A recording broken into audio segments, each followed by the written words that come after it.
while. So today I'm sharing another travel tip. This is geared towards traveling internationally, specifically if you're traveling to a country where you do not know the language. In the past 5 years or so that I've been traveling, about half of the countries I've been to, English was not the first language. 2 of the, let's say, 20 countries that I've been to have been group trips. So we had traditional tours with a tour guide and everything, and that helped tremendously with the language barrier. Even though the countries that we went to, they spoke English, it wasn't the primary language. So I wanted to give you a couple tips on navigating throughout the country, or just surviving, whether it's short term or long term. You can survive. You're not gonna go crazy. It's not that bad. Some of them I've done like short trips, like 3 to 5 days, and like I said, on the group trips, they're usually like a week or a little over a week, and I've been fine. The first tip that I have is to learn a couple of the phrases that would help you navigating throughout the city on a day-to-day basis. Learn a couple phrases like hello, goodbye, please, thank you. Do you speak English? Where's the bathroom? Specific things to eat like chicken, beef, or if you don't know how to say it, at least know what it is on a visual level. If you have an allergic reaction or a specific food restriction, learn how to say that in that language, or at least to write it down. Even though Martinique was a struggle because of the language barrier, one of the nice things that one of the people in the hotel did was write down what to say. Like, she told us what to say to the bus driver when we took the bus, but she also wrote it down so we can just show it in the event that we forgot or that we just said it the wrong way. The second tip that I have is to get the translator app, or a translator app. Because French is the main language in Martinique, it's an overseas French territory. I downloaded the French dictionary from the Google Translate app. If I wanted to say how much for a glass of wine, I would type it in and it will translate that in French.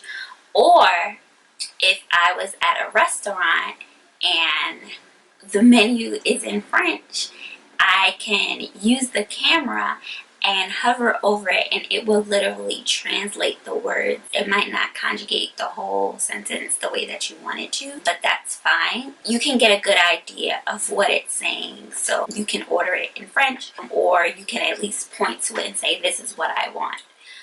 Another thing that the translator app does is it gives you an audio of how to say what you want to say.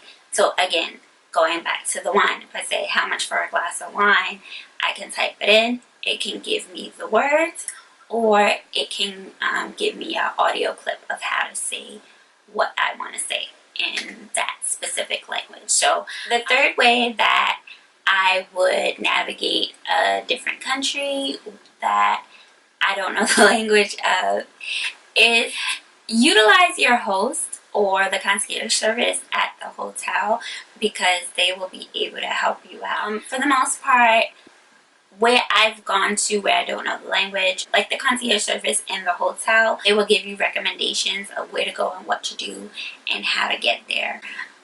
The same thing with my Airbnb host when I was in Cuba. She basically told us where to go to the hotel, to exchange money, how to get the bus, or how to get a taxi.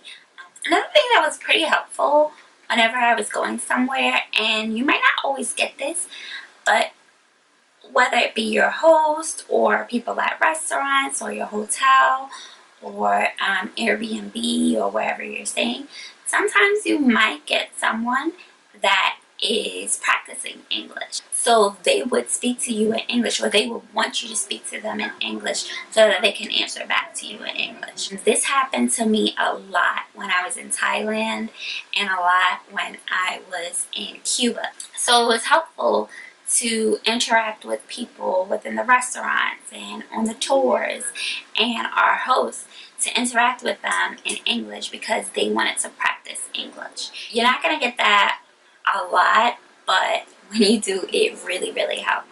Another tip that I would have is to be pleasant. I'm not saying to look crazy or anything, but try to get somebody's attention and smile. Don't be afraid to go into a store, like a department store or a hotel, and ask for directions or ask for help. Especially if it's a busy area, you most likely will get someone that will be able to help you.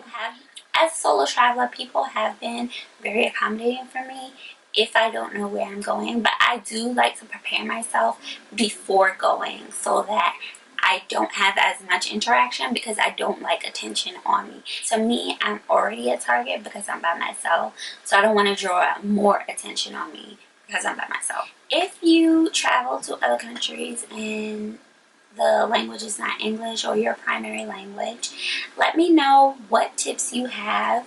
Let me know in the comments how you have been able to navigate the city. Thank you so much for watching, and I will see you guys in the next one. Bye.